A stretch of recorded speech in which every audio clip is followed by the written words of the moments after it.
stupid can you be?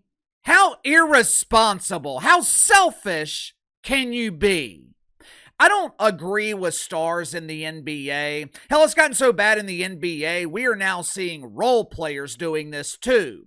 I don't agree with NBA players having fans thrown out of the arena for heckling or being disrespectful. But to their credit, that approach is a hell of a lot better than what we saw DK Metcalf do yesterday afternoon in Detroit. As a player, you can never, ever get into a physical altercation with a fan. As a player, it is your responsibility to ignore it. You're damn sure not supposed to be the one trying to escalate the situation. We've already seen what can happen when players get physical with fans.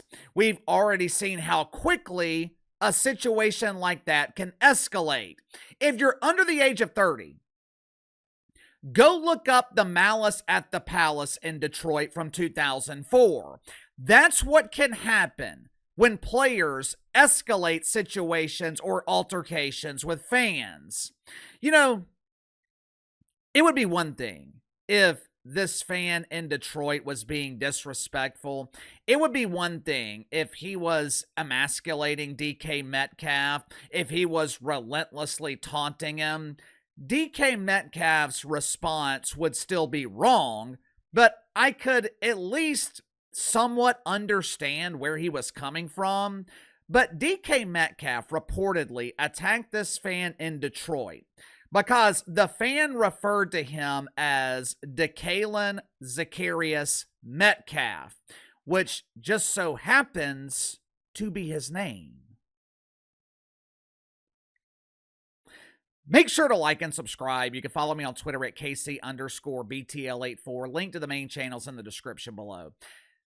Supposedly, DK Metcalf attacked a fan because the fan referred to him by his government name. Now, a lot of people are criticizing the NFL for not taking immediate action yesterday.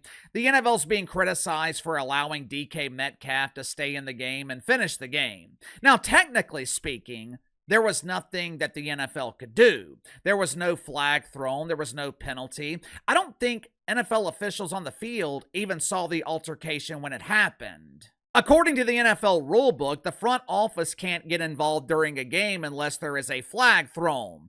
But I think this is one of those cases where rules are made to be broken. I know for a fact Roger Goodell saw what happened. Hell, CBS broadcast the altercation to the 20 million people that were watching the game live. DK Metcalf should have been kicked out of the game. If I had to guess, he's probably going to be suspended for the rest of the regular season. Now, fortunately for the Steelers, they squeaked out a win yesterday in Detroit in one of the wildest endings of the season. With that win and the Ravens losing last night, Steelers are essentially guaranteed to make the playoffs. But what if they weren't guaranteed that spot? What if DK Metcalf got tossed from yesterday's game and suspended for the rest of the season and the Steelers lost yesterday?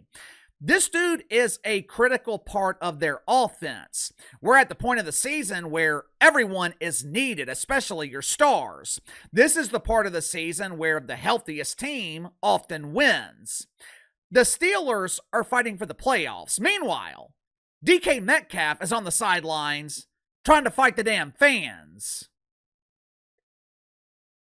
As of the recording of this video, which is around 11 o'clock Central on Monday morning, there's been no announcement from the NFL as to what's going to happen with DK Metcalf. But I can't imagine he's allowed to play in the final 2 games of the regular season. Now, in his defense, there have been some reports claiming that the fan used a racial slur. The fan was supposedly talking about DK Metcalf's mother. But even if that's true, you can't walk towards the stands and slap the doofus. This is not the NBA where fans are literally a few feet away from the players. In the NFL, you can get away from them. You can escape. According to Cam Newton, There needs to be stricter protocols on fan behavior, which sounds great in theory, but how in the hell do you enforce it? Are you going to toss every fan who talks shit to players? But KC, we are seeing these instances happen with more and more regularity. Yeah, you want to know why?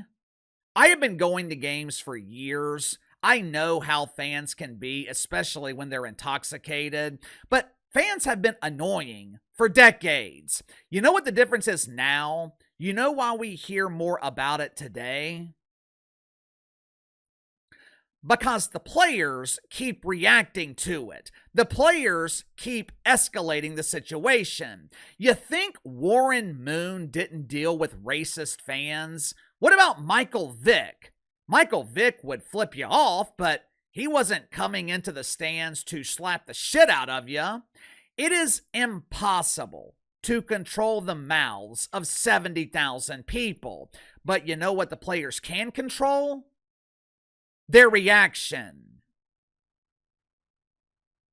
Sound off in the comments below. I'll see you guys later on the main channel.